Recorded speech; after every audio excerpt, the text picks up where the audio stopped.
Maguire. We're talking about industrial electrification this afternoon. Are we ready to power Europe's green industrial future? And now we're looking at the anniversary of the landmark Antwerp Declaration. And we're looking at the anniversary of the landmark Antwerp Declaration, and discussing the green transition today as well. The industrial transformation, we're talking about the Clean Industrial Deal and the Electrification Action Plan as well, and how Europe can leverage industrial electrification. The landscape for this got a lot more complicated since the new administration took over the United States, but Europe has to plow its own path through this as well. So joining me to discuss these issues today, we have sitting beside me Tom Howes, Advisor for the Green Transition and Market Regulation, DG Energy at the European Commission, MEP Nicolas Gonzalez Caceres, member of the ITRE Committee, Chiara Di Mambro, Director of Italy and EU Strategy at ECHO. Great to see you here. Nicolo Rega, Executive Director, Climate Change and Energy at CEFIC, and Drizak, Deputy CEO, Solar Power Europe. We're sponsored today, supported today by a European Climate Foundation, and we're grateful for that support as well. Let's kick off with 60 seconds of your headline pitch for today. Tom, you want to go first? Sure. From my side, you've got a taster of the Commission's sense of direction from yesterday's Competitiveness Compass. That sets out the importance of competitiveness in the pathway to decarbonisation. And we'll be following that up, as you mentioned, with the Clean Industrial Deal, Affordability Action Plan on how the things we can still do to make energy affordable and make the system work more efficiently. And on that basis, we can take forward electrification. Thank you. Nicola. It's time to preserve the European Green Deal. This European Competitiveness Compass is important, but the real issue is that we have to continue to go through the decarbonisation by the hand-on-hand with renewables and, of course, with industrial electrification. And we cannot do industrial electrification without belief in the European Green Deal. I think that go hands by hand, and we have to defend the things that we have done in the past and the things that we have to do in the future. That we have a climate commitment with at least 55% of reduction of emissions by 2030, and of course a high increase in the renewable share. So it's time to implement, it's time to continually working in the European Green Deal. Thank you. Chiara. Thank you. Electrification and industrial electrification is and should be at the core of EU action, as it would. Thank you. Deliver energy security, decarbonisation, and in the end, competitiveness for industries. Still, according to our studies, a clear business case cannot be established even for low and medium temperatures because several barriers hinder the full deployment of such a solution. In that respect, there is urgency and room for a need for an action by an integrated action from the EU level and the member states level in order to make this happen. I know, maybe your work. Let's try with the... No, does it work? Yeah. You keep out now. Okay, it's fine. So thanks for the invitation. And indeed, we are 1 year away from the Antwerp Declaration, where we've been calling for an industrial deal to complement the Green Deal. And we are now at the phase where we start seeing all the pieces coming together. From our perspective, chemical industry, the largest energy consumer in Europe, the largest electricity consumer in Europe, one of the sectors, we are consuming something like 160 terawatt-hour of electricity. And electrification is one of the paths that we have to move towards climate neutrality. Depending on the path, we can go, this amount of electricity can go up to between 2 to 4 times. Technologies are there to decarbonize, to electrify up to 90% of our processes. The issue is just that we need to be sure that these options are available at a cost-competitive price, at adequate volumes, and they are accessible through new access to grids. Thank you so much. Dries. Yep. So from my side, we're talking about industrial electrification, and that's the right thing to talk about. This is the right agenda. Let's make sure we don't lose it, that we continue to deliver it. The European Commission's Competitiveness Compass yesterday confirms that.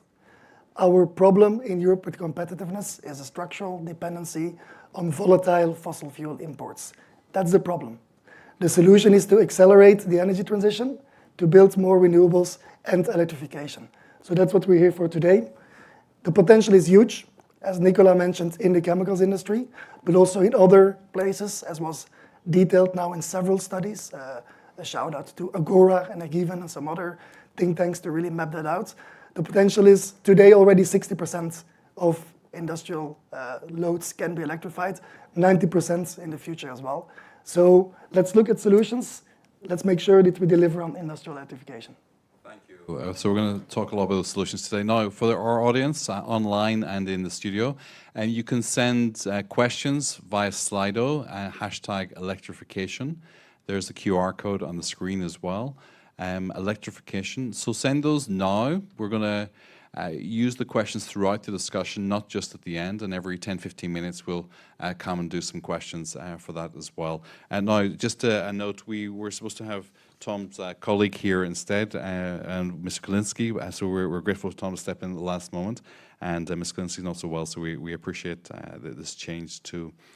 So let's move on to why we're doing this. It's not just that we want to clean everything up, or have a better climate, we need to be competitive as well. Dries, explain to us why this competitive dimension is so important in terms of electrification. Yeah, for the moment, of course, electricity is not the most obvious and intuitive solution, because for the moment we are dealing with high and volatile electricity prices, and that needs to change. So we certainly need to take action. A lot of the action that we need to take is, to the point from MEP Casares, is to implement swiftly all the great work that has been done over the last 5 years. It is very important to remember that the direction of travel of the current policy framework is right.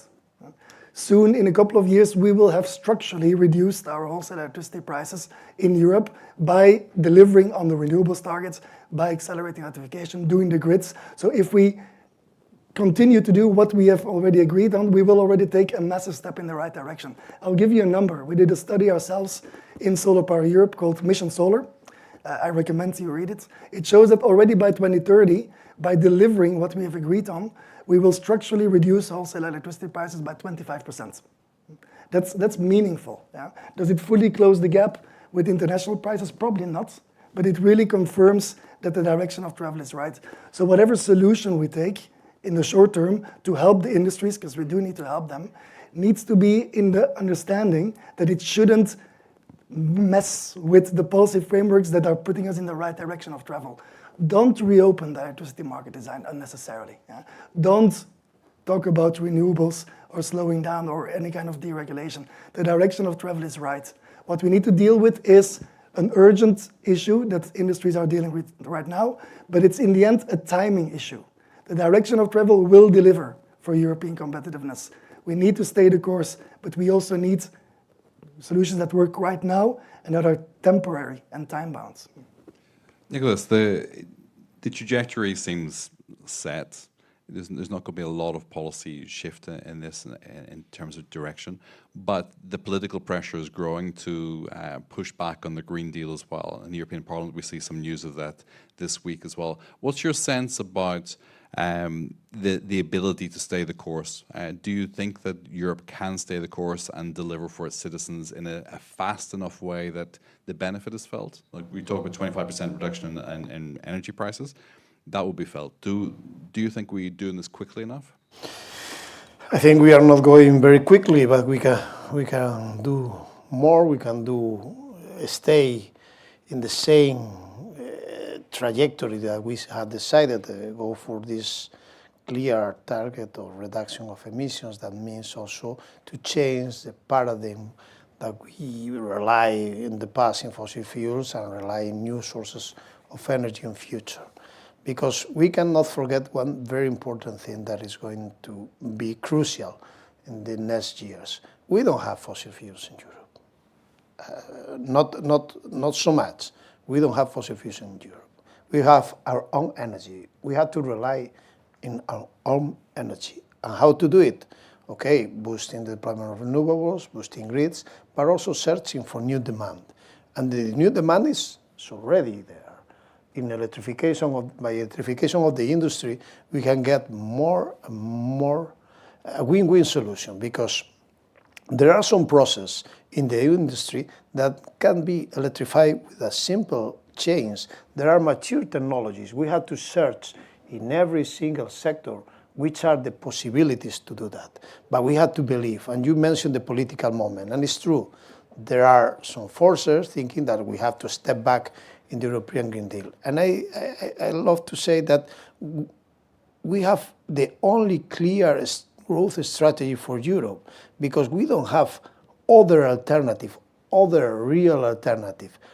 Still reliant on fossil fuels. This is not a growth strategy for the future of Europe. Not sustainable, but not a real growth for Europe. So go ahead. We can discuss some things about the rhyme, about some decisions that sometimes are not the best. We have to check and review continuously.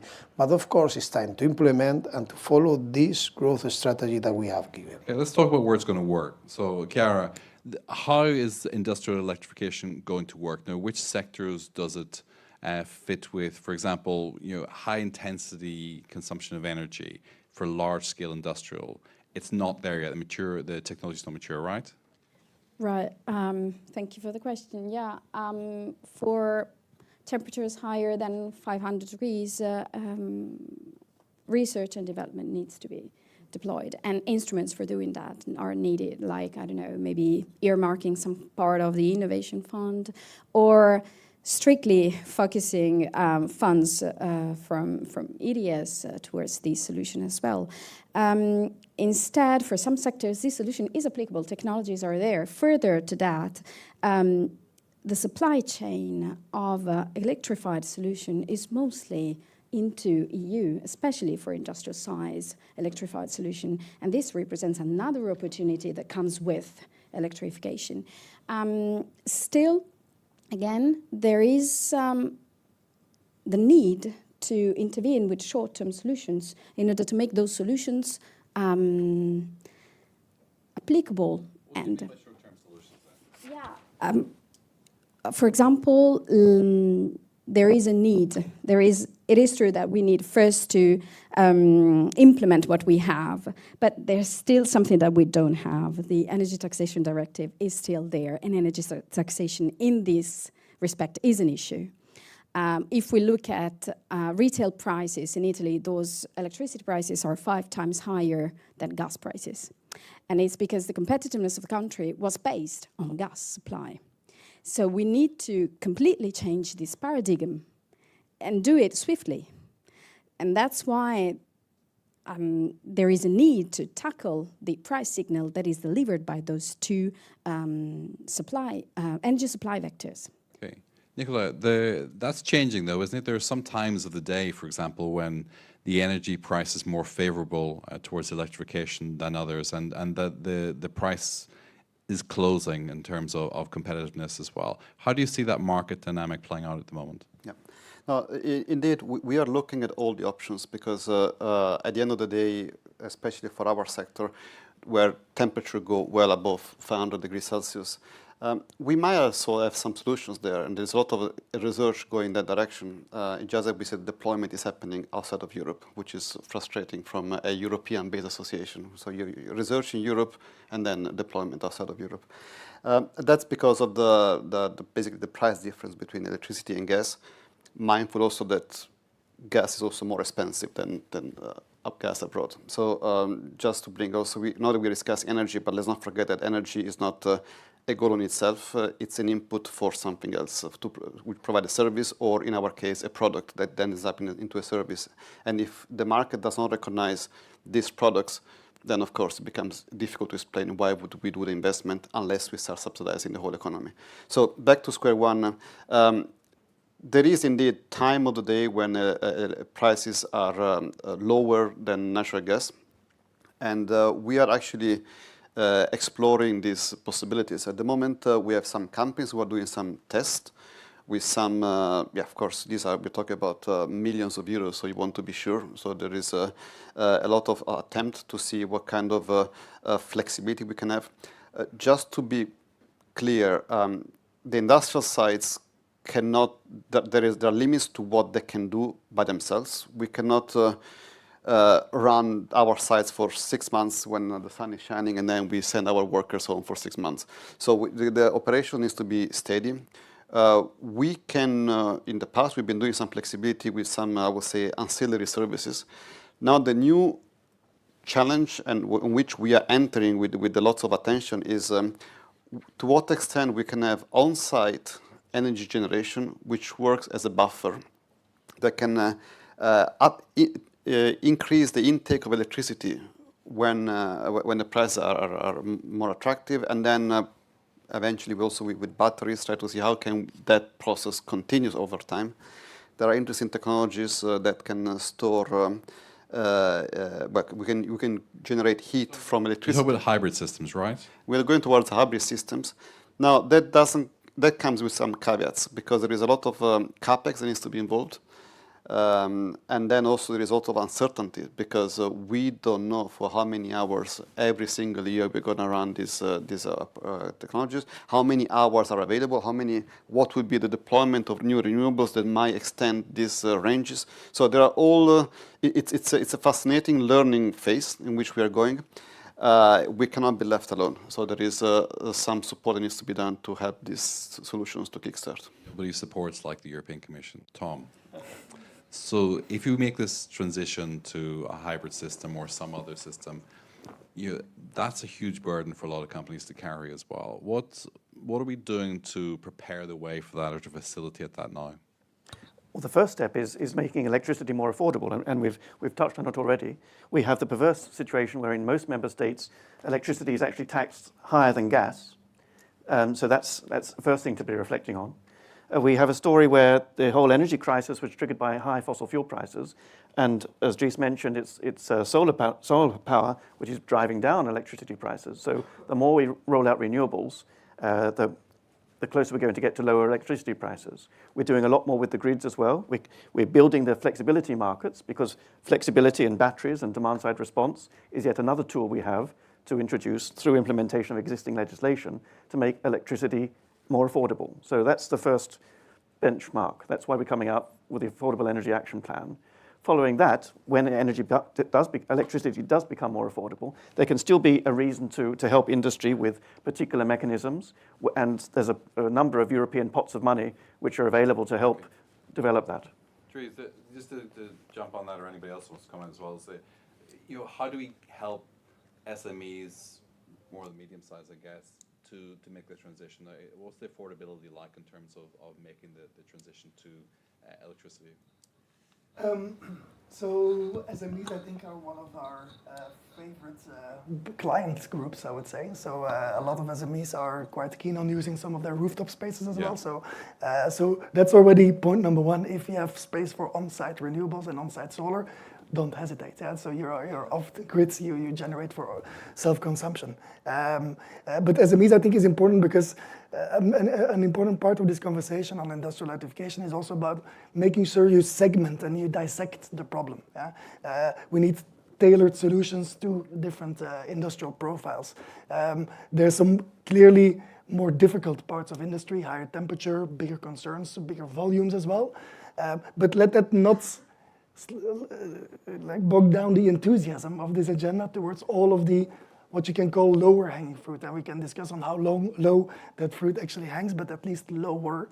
I think a lot of the SMEs and some of the smaller industrial players in the food and beverages industry or with some others are clearly there with small support. They can do the investments to electrify, combine it with a PPA that is de-risked, for example, with a guarantee scheme and with some on-site renewables, and there you go. You're off, and you've made progress. You make it sound so simple. Thank you. Let's take some questions from the audience. Manuel Sanchez Jimenez. One of the current obstacles to electrification appears to be obtaining permits and investments. What is the current situation, and what measures has the Commission taken, or does it plan to take in terms? We just jumped off the screen here. To be implemented. What is the rationale for this time? No, it's a different question. Please don't do that. What measures has the Commission taken, or does it plan to take in terms of supporting our anticipated investments? Tom. Yes, okay. Well, two aspects of the permitting and anticipatory investments. On the permitting side, ever since the crisis, we've been helping member states try to streamline and simplify the permitting processes. We all know that this is a huge blockage, whether you're talking energy supplies or infrastructure. We're talking years it can add to a process. And there are ways that member states can take to create one-stop shops or simplified processes to make that a whole lot shorter. That has an immediate impact on project costs and brings costs down. Okay. So, and Germany is a good example of using European legislation to do that. Anybody else comment on that? Just to say that the microphone, yes.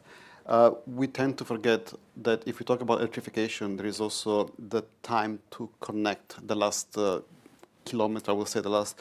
When we ask our grid operators, more and more we enter into the range of 10 years waiting time. So that also adds up to the complexity in electrifying if we need to do whatever in at least 10 years time horizon. Thank you. A question from Maxime Sagot.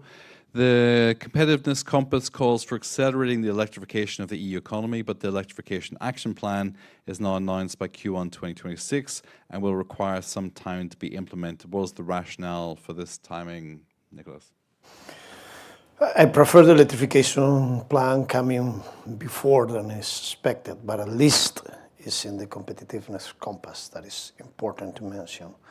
But of course, by this time, we have a lot of legislation, a clear legislative framework that supports electrification. And regarding affordable prices that was mentioning, it's true. Sometimes the prices of electricity are higher than gas prices. Why? Because gas prices. So decoupling is still remaining a challenge in Europe, decoupling gas prices from electricity prices. How we can do? First, believe in the legislation, believe in this framework that we had worked before. That is, we had to implement, we had to launch CFDs, smart CFDs all around Europe. Of course, by promoting PPAs, we can gain a lot in electrification of the industry. The industry needs availability of PPAs and, of course, a faster connection to the grid. That is important. Now we have also another competitor for the traditional industry. There are data centers in competition for this grids. We have also to prioritize who deserves, I don't want to say deserves, but who needs more this renewable electricity in order to decarbonize. Where are more emissions, for example, is important to mention. But of course, we have a clear framework. We have to defend it. And we cannot forget other instruments that we can put in place for the industry. For example, like the carbon contracts for difference. That is, I think, is one of the solutions that we will see. And remember one thing, in the electricity market design, regarding prices, regarding the decoupling of prices, we have seen during years in the spot market that in the short-term market there are other problems because we are not decoupling from gas. We need an assessment. The assessment was scheduled by June 2026. Maybe it's time to accelerate this assessment. Could be 1 year before. It's an opportunity. We are always listening the same complaints. Okay, go for TSD, go for PPAs, but of course, check and review the short-term markets. Let me say one thing. Yesterday in the ITER committee, we were debating with the Commission about the steel industry, and members of the DPP were saying, no, but we need more in the short-term markets. Gas is marking the prices. But we have this discussion 2 years ago, and they were against any single tax, any single small reform of the short-term markets. So maybe times are changing and people are realizing there are things that can be adjusted. I'm not saying changing the marginalism and so on, but maybe there are other solutions we can think. Okay, thank you. Anybody else want to add anything to that? Dries? If I may add to that, so it's important to review, of course, legislation, and that's also built into the legislation. But at the same time, it's also really important to give investors a break, and to give the policy frameworks take a deep breath and trust the framework, as you rightfully put that. So don't underestimate the impact of a revision on market certainty and a market player. So that's what I wanted to say. And if I may, because it's important indeed that the decoupling is happening by implementation and progress, and it's important to keep that in mind. One of the lines in the famous Draghi reports, that I actually would like to put a question mark around, is that Draghi states that even if we progress with renewables as we plan, and grids and all of that, gas will still set the price for 60% of the time, even post-2030. I don't think so.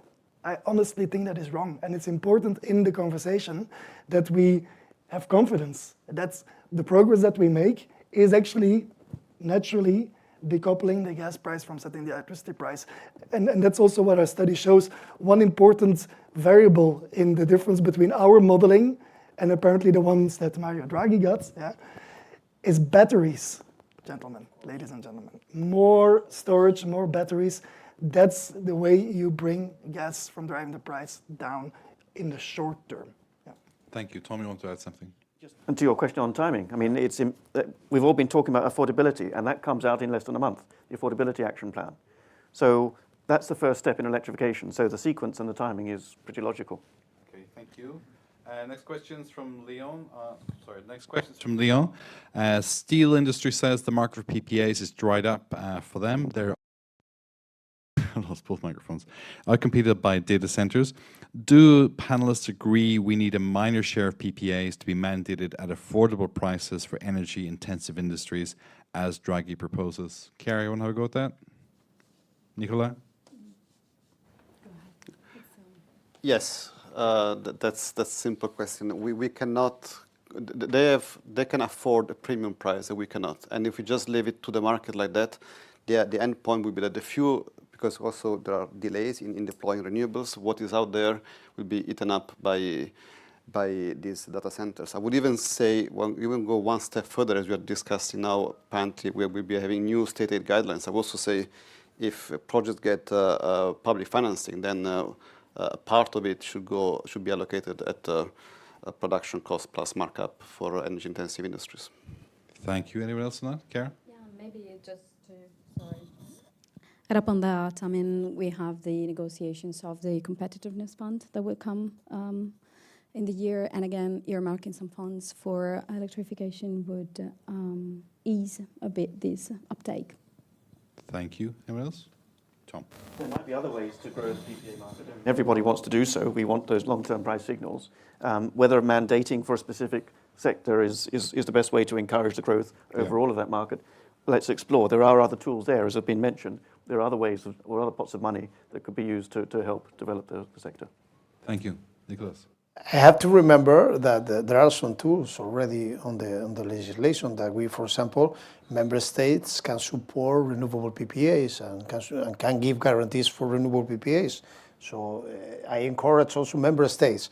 We have to do our European work here, but of course we have to encourage also member states to do that at member state level. It's time also to promote PPAs.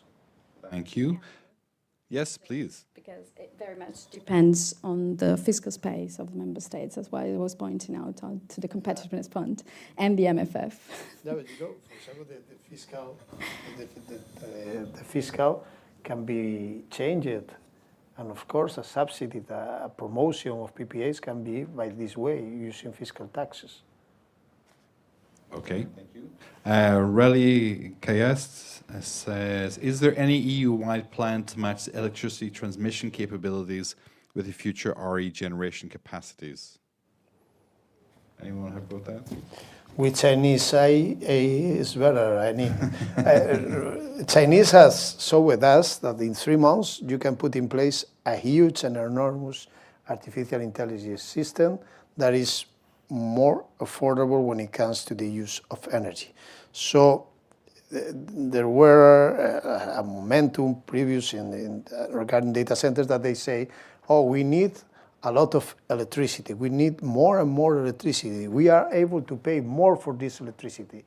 But now we know that we can use energy efficiency also in data centers, in the deployment of data centers. So now it's time to do it. It's time to give clear signals, and in the energy efficiency directive we have some provisions to give clear signals that we need also efficient data centers when it comes to computation, but also when it comes to storage. I don't know if you know that most of the new data centers and the existing data centers in Europe are using HDD, the old hard disk of your computers that you're not using anymore in your computers. They are using that they have to change every 3 years, so they can be more efficient. It's time also to encourage this industry to support and promote these new ideas that the artificial intelligence is not an unlimited use of energy. And they are competing for the same connections with the traditional industry.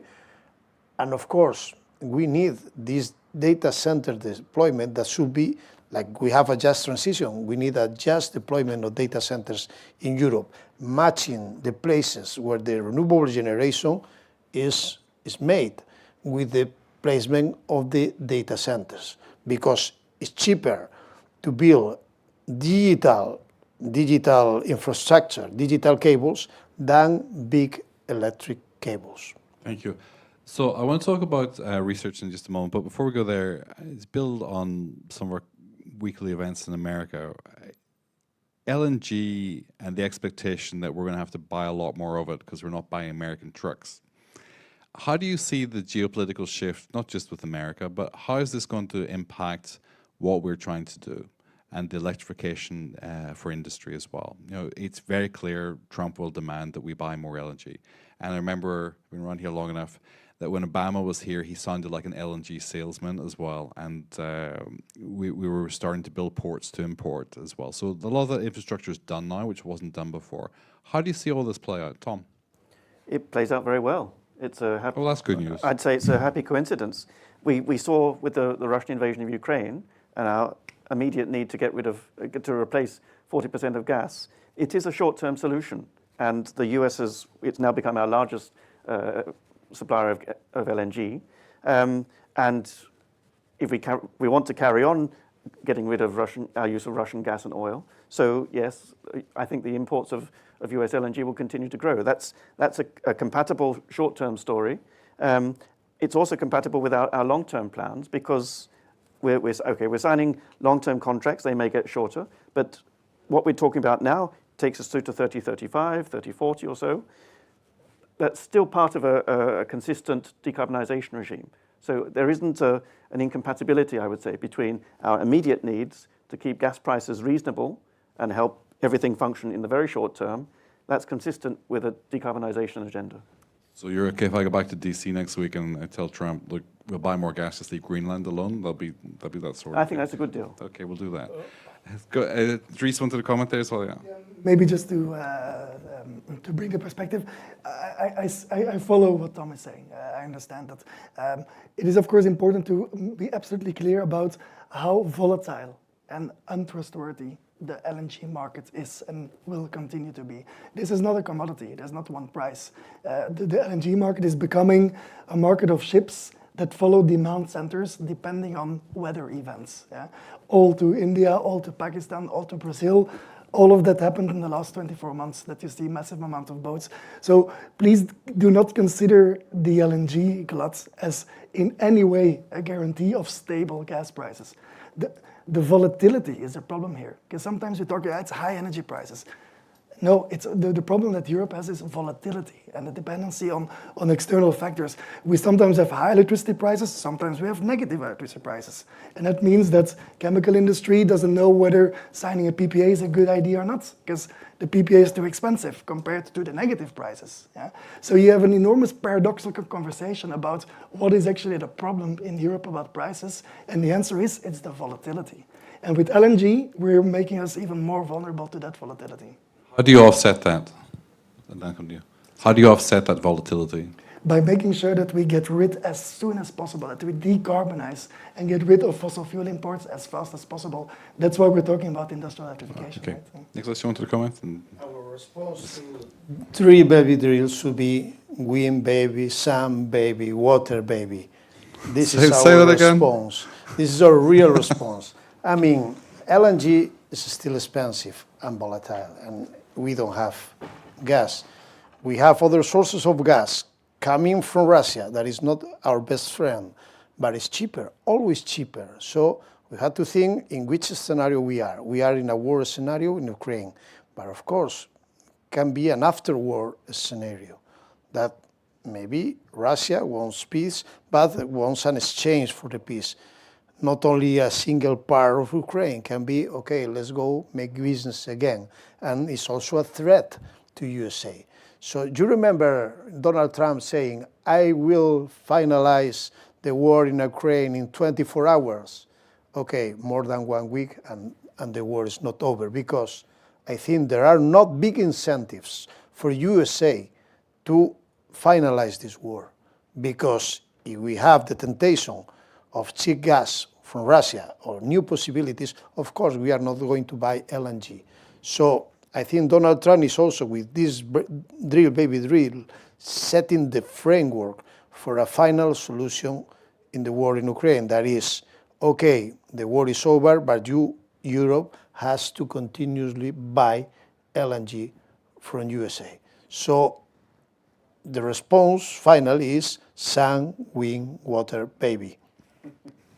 Thank you for that. That's interesting take. Nicola, you want to comment? Yeah, I'd like to bring the discussion to a different level. I would never dare to go to geopolitics the way the Nicholas managed. There we go. Yeah, I'm a humble. I guess an extra 500 tweets. That's all we Yeah, want. but there is something we should think through. Like certainly having more routes towards Europe, it helps. It makes us less dependent on one source. And of course, if we replace one dependency to the other, we need to be also mindful of what are the consequences. LNG, also the price volatility, yes and no, depends very much what are we buying. Are we buying on the spot market, or are we trying to build long-term contracts? And these long-term contracts, what are long-term contracts? Because maybe what we think is long-term, maybe for the supplier it's medium-term, and then of course has an impact on prices. But yet, let's imagine for whatever reason we manage to get the same price. So the US starts selling to us the gas at the same cost that they're having domestically. We still need to convert this gas from gaseous to liquid, and then from liquid to gas. And that adds every time at least 20 euro per megawatt hour, plus whatever cost transportation. So even in the best scenario, we will never have the same cost that we have with the US. The way to, and then of course that brings also to a higher structural element of how the gas price is setting price for electricity, which also you need to add those additional 20 euro per megawatt hour. That's why today, after we went through the peak of energy crisis, the electricity prices are still higher than the pre-energy crisis, even though we've been investing more in renewables. So there is something there that needs to be sorted out. So it's not going to be the solution. Of course, better to have more stability in the market. We don't want to have that, again, the hundreds euro per megawatt hour on gas prices we had during the energy crisis. But it's not going to solve all the problems. Let's put it like that. Okay. Anyone else add to that, Karen? No? Okay. Let's talk about research then. So where we stand at the moment in terms of research, and in some sectors this works, we already discussed that. Other sectors, particularly heavy industry, it's not there yet. What are we doing to support research for the electrification of industry? And where do you see the big wins in terms of particular sectors as well? And just to add on to that, when do we get heavy industry electrified too? I can start. You can start. You've got to preface everything by remembering that we've been already saying, what, 80% of electrification can happen with today's technologies. Okay. Okay, for that remainder, we have a huge research program, member states do as well, and we're working with industry on what the innovations are needed to make that happen, or have the prototypes. Yeah. And then there are a range of different instruments we can have, whether it's using European funds through Innovation Fund, through the Recovery and Resilience Funds. There are a number of ways industry can use this to actually deploy and scale up the novel technologies. Okay. Anyone else on that? Research? What do we need that's not there? Well, Nicola. yeah, I mean, you should ask about energy-intensive industries. Again, first, we need to have a market for these products, because that will be driving everything else. If we don't have the market, we can discuss forever and ever. Then technology-wise, there is a lot that can still be moved, which has not been deployed yet.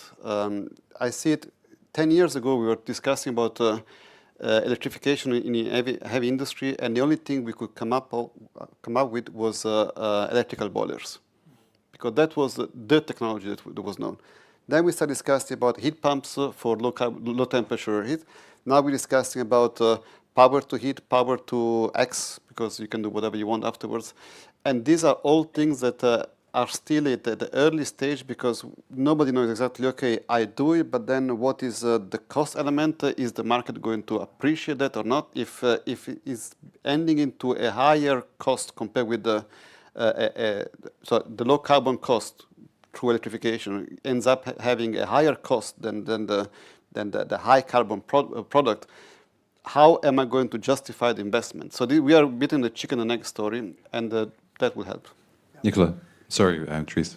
That's okay. I think that's very important. So we need to have these lead markets. We need to make sure that, for example, through the leverage of public procurements, we get to that, because there will be an extra cost, and that needs to be covered somehow. Because from a research and technology point of view, I don't think that will be the bottleneck. If I listen to my friends from the heat pump industry, those large-scale heat pumps, it's not about 100, 150 degrees anymore. It's easily above 200 degrees towards 300. And that's just because the demand starts to be there and the industry is focusing on it, new things can happen. So, yeah, but we need the demands, the lead markets. That's a crucial part of the picture. Okay, so a question from Elia Fontaine to DG Energy. Electrification is key, but it can be costly for industries in terms of OPEX and CAPEX. The idea of an electrification bank, which is different from a power bank, I guess, was taken by several actors such as the Renew Group recently. Could it feature in the action plan? The short answer is yes. We're taking all sorts of ideas and digesting them at the moment. So, and that one has been floated as well. There are a range of different types of financial instruments, whether we call them electrification banks or EU funds, novel technologies to support demand, for instance, to grow demand, so that they provide the right signals for industry to use these new products. So, yeah, there are all sorts of tools, financial tools out there that can help grow the market. Anyone else got an opinion on electrification bank? Dries? The facility is more important than the name, of course. Yeah? I like it too, but surprisingly some people don't, so I try to avoid using it. But it's important, like, what function are we looking for? And this is coming back to the carbon contracts for difference. Yeah? If on national level there's carbon contracts for difference that are being developed, like in the Netherlands, like in Germany, in Italy as well, there's things ongoing, and there can be an EU top-up in supporting the national efforts and covering that carbon cost gap.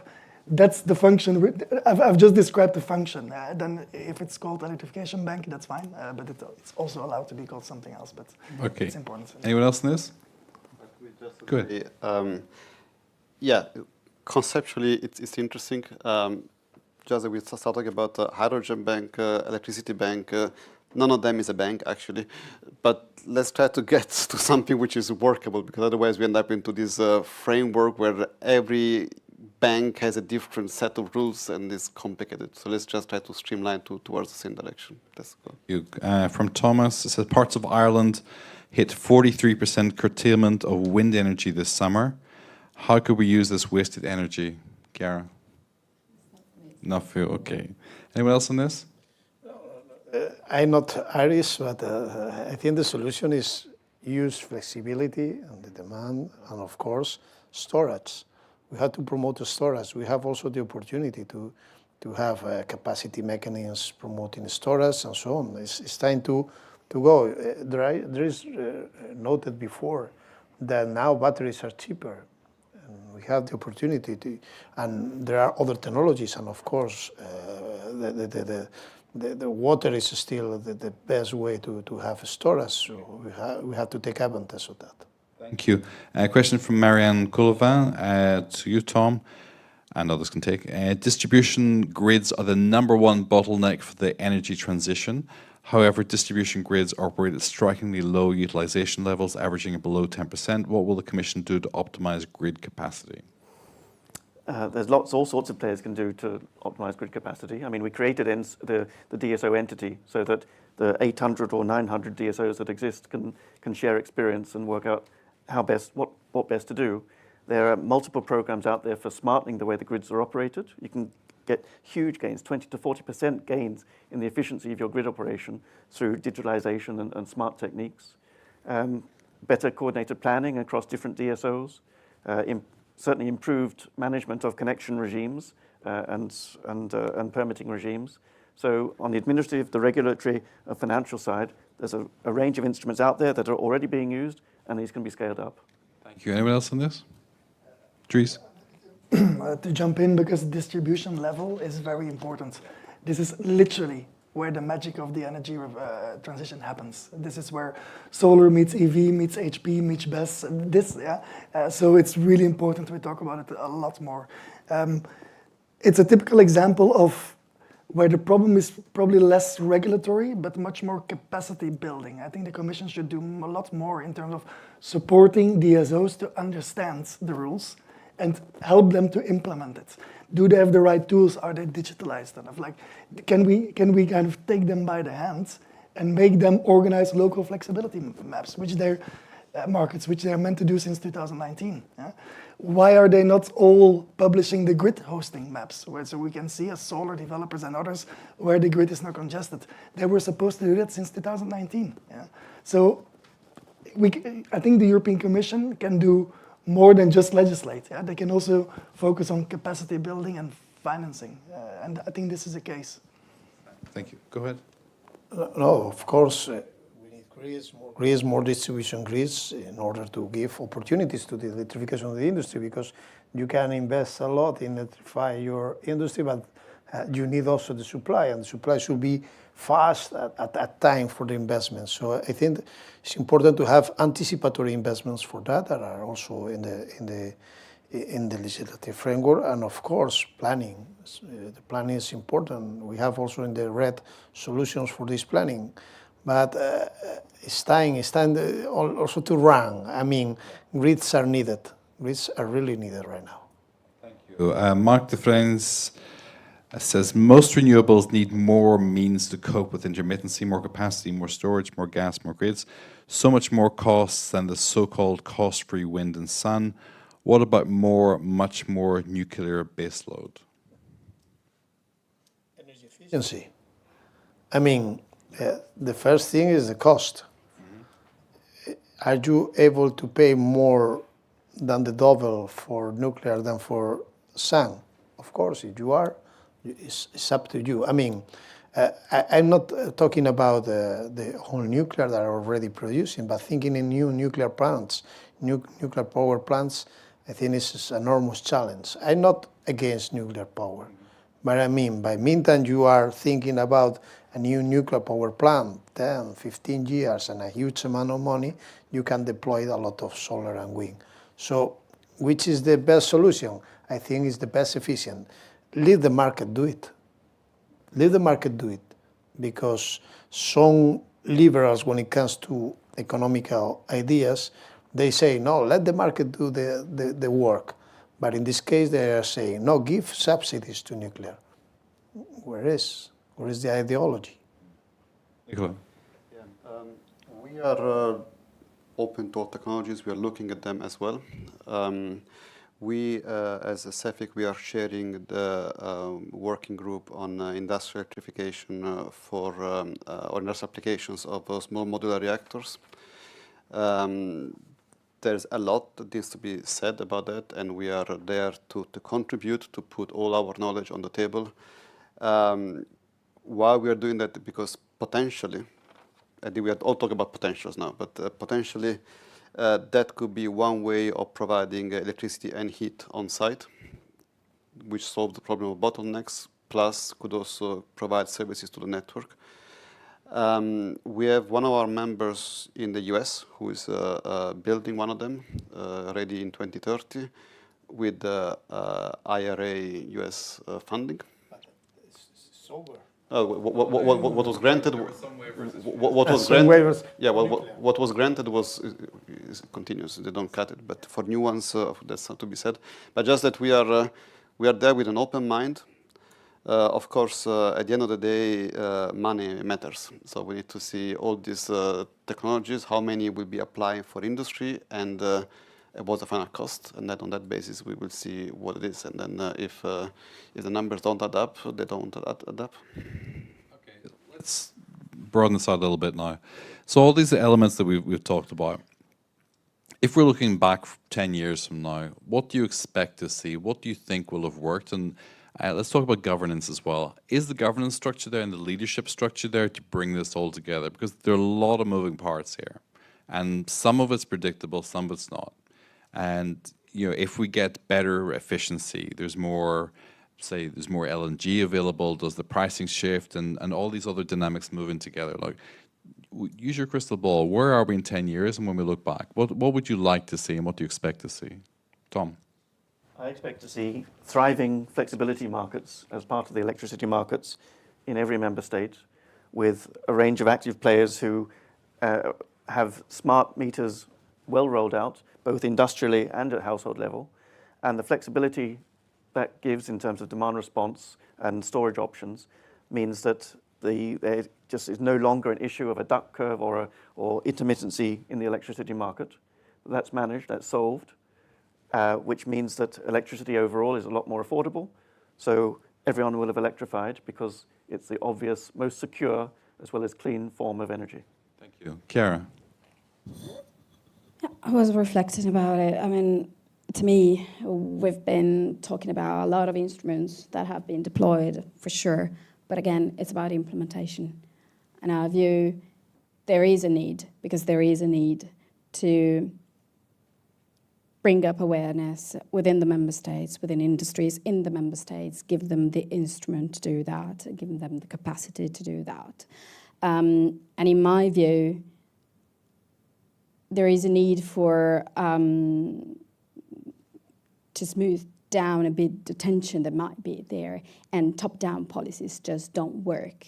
So there is a need for much broader involvement into this process. I know many things are done, but maybe, especially for involving those very low and hanging fruits, so those very easy to tackle low and medium temperatures, it's about small and medium enterprises. It's about really the ground. So we need to get there. Must be a way to get there. What's the way? Increase collaboration, increase integration between EU-level legislation and member states' legislation. It's a massive work, and it's a matter of governance, we were mentioning before. Also, when it comes to DSOs and TNSOs, there is a need to enhance coordination between those, and it's a matter of governance in the end. So, Dries, crystal ball. Yeah, well, we don't need a crystal ball because the European Commission has done some modeling, so we know exactly what's going to happen. Okay, jokes apart. No, I think the problem is not technology. The problem is not economics. The problem will sit between politics and governance. I think that's quite clear, I think. And I wanted to pick up on exactly what you said, Chiara. What I'm probably most worried about is the inherent inertia in system operators and regulators. That space is very important. We have a lot of good friends there. Things are moving. There's faster movers, slower movers, that's normal. But there's a fundamental inertia there that might be something that we need to tackle. What is that inertia? What does it look like? It's a matter of getting incentives to change. Yeah? It's a regulated asset base. Tariffs are defined by, it's a lot of revolving doors as well. And the message is not always arriving in terms of the visibility of the wave of change that is coming their way. And when it comes, you get permitting queues, and then suddenly that's a problem. While the visibility should have been there. They should have anticipated that. But they don't. And that's because they don't have the systems, the governance systems, to anticipate change as much as they should. Thank you. Nicholas. It's not so difficult to answer. I want to see more than 45% of renewables in Europe. If we need 60% of electrification by 2050 with the climate neutrality, at least we will need in 10 years at least 35–40% of electrification. It also means that we need also a target for electrification. 2040 could be a good target for electrification to think about how to push electrification.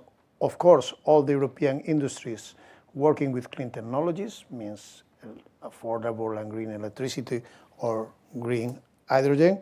And I also want to see one thing that is very important for electrification. There are cars with more than 1,200 kilometers charged in 20–30 minutes. That, of course, would be a good solution, of course, made in Europe. And not forget. So this is, we have the opportunity. We have to believe in ourselves. Nicola. I'd like to see in 10 years' time that we have double the amount of electricity and we have cut the cost by half. Nice. Neat. That much with my idea. There we go. Okay, so one of the things I take away from this is there's a level of complexity here which is difficult for smaller businesses to manage in particular as well. And the governance element of this, do we need to simplify this structure, or do we need agencies that are very good at signposting and leading these businesses through the process of electrification? Chiara, you're nodding. For smaller and medium enterprises, what is relevant is to try and cluster them. So, and trying to empower this kind of, how can I say, knowledge catalyst, because it's also a matter of knowledge, as Tom was pointing out. So it's really a matter of knowledge and showcasing that it is possible and that it can be done. So it is a massive work of showcasing what can be effectively done. And and this is also true when it comes to financing, because those realities most of the times have no access to financing tools or not enough knowledge and capacity to activate that. Also, in that respect, financial institutions need to look into it in order to find a way to allow those realities to access, the electrification advantages. Thank you. Maximilian Kemp asks, most PPAs are pay as produced, entailing cost and risk for baseload consumers. With no control over electricity received, surpluses and deficits must be dealt with on wholesale markets, adding cost and volatility. How can this be addressed? Nicola. Yeah, that's probably for me. That's true. Now we are in more on this pay as produced, and then all the balancing costs are left for the consumer, to the point that many companies are telling us they don't see anymore the real economic benefit of doing so. How do we address it? And then, of course, that is in contrast with what Dries was mentioning before, that we are supposed to be flexible at that time. So when the prices are negative or lower than gas, we are supposed to uptake. But at that point, we are bound to buy that electricity at a higher price. So there is a contradiction in terms. How are we going to do it? I would say I would still trust that the PPA markets finds a way to find a solution, because it's a market tool. So I hope that system will try to internalize those elements into a new product, whereby the electricity companies come with a better proposition tailored for the industry. At the same time, also to see try to understand what would be the role of these long-term contracts in a world which requires to be more flexible in the short term. It's not an either or, but I would say probably that we will see in the coming years some rebalancing of where the portfolios are to address this cost element. Thank you. Anyone else want to add to that? No? Okay. Let's go to, this keeps moving on me, Alexandra Tudorio. What are the system-wide impacts, from Cogen, what are the system-wide impacts of electrifying 90% of industry in addition to buildings and mobility electrification? Will there be sufficient renewable power as well as grids to meet the additional demand cost competitively? Tom. It's a good point, because we're talking about a growth of demand, and we need also to make sure that we've got a growth of supply so that we don't face crazy prices apart from anything else. So yes, the system can do it, but that's why we're continuing to promote the rollout of renewables. The rollout of renewables and flexibility also from new demand sources. Industry can, as well as being a new source of demand for electricity can become a source of flexibility as well. If those work in tandem, then the system stays in balance and the two are compatible. Chiara. If I can add something, electrification needs to come with energy efficiency. It needs to be there. It's a matter of costs and it's a matter of stability of the overall system.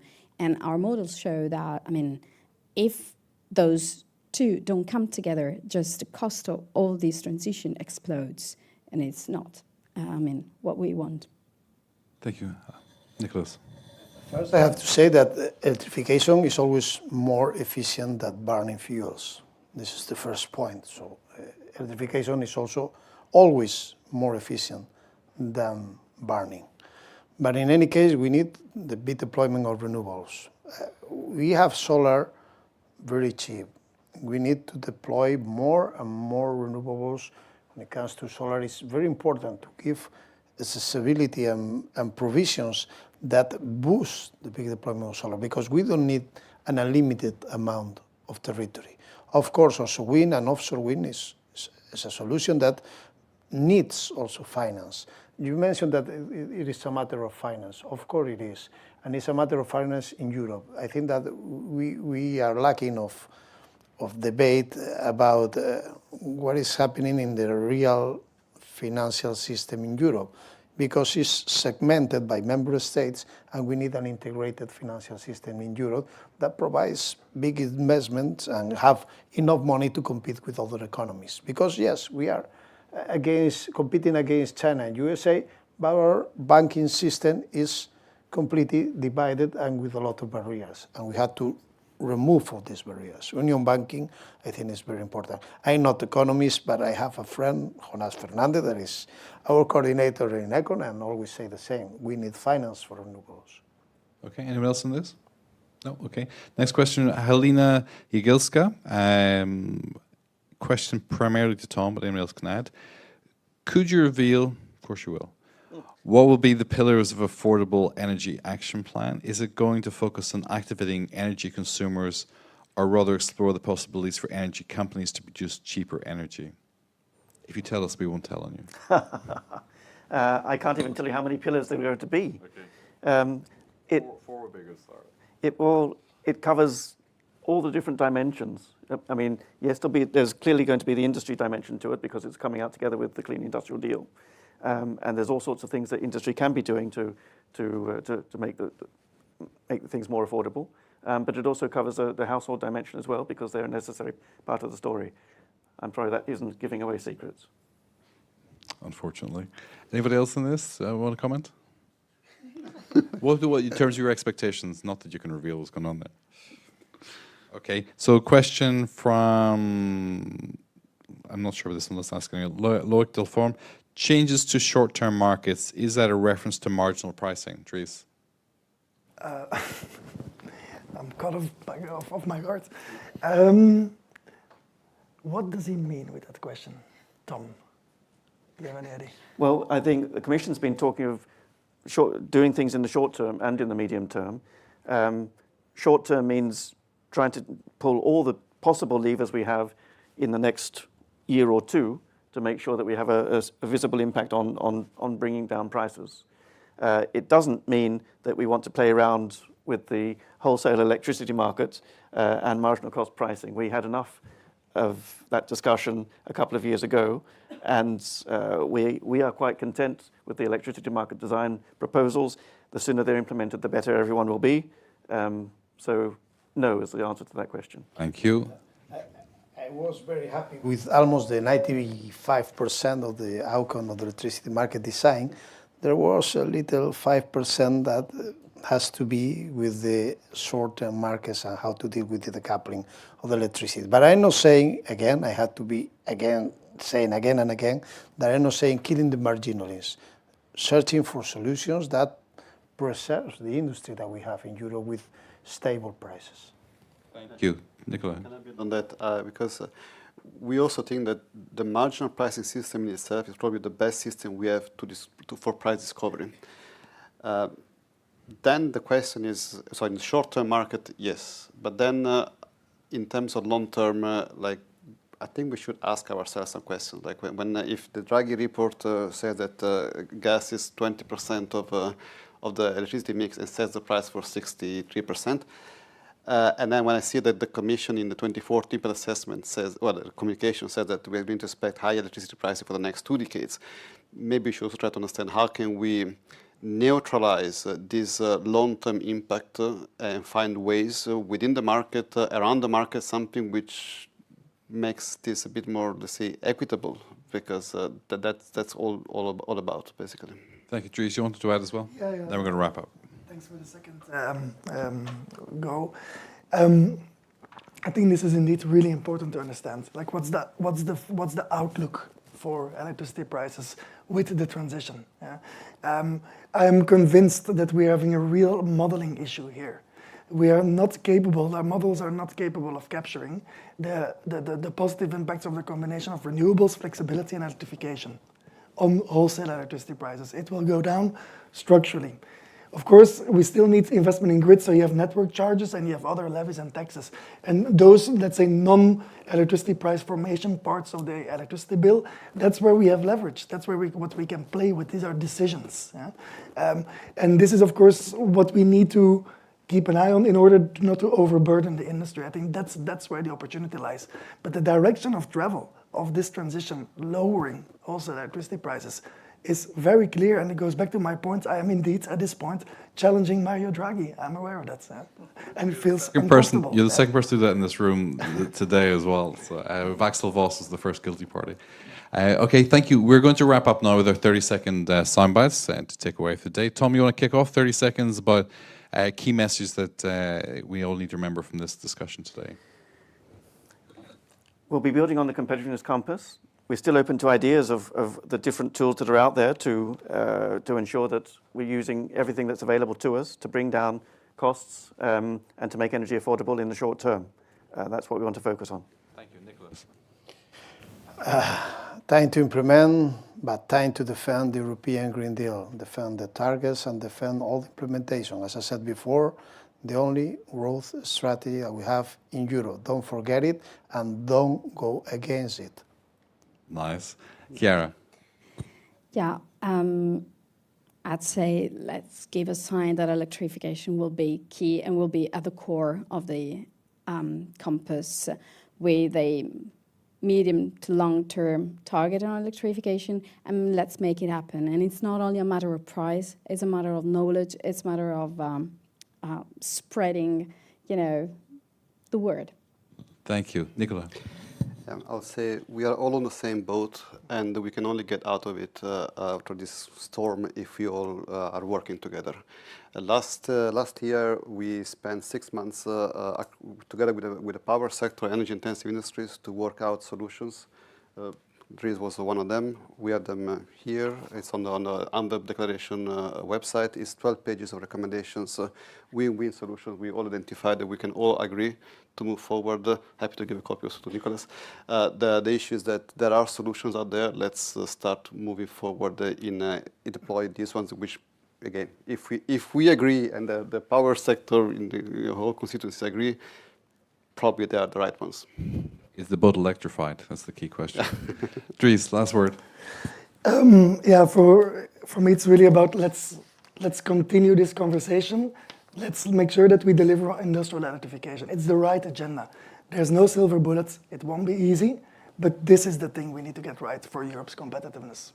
Thank you. Thank you to our excellent panel for a really detailed discussion today. Thank you to our studio audience and those of you online, and for the excellent questions. I'm sorry I couldn't get to them. There were so many today. I'm very impressed with the engagement that we had. And to our team here that you can't see on the camera, to Pablo and Zoran, to Tamara and Sebastian, and to our social media team as well who put this all together today. Thank you for joining us. We appreciate your time. And I'm Brian Maguire. Have a good evening.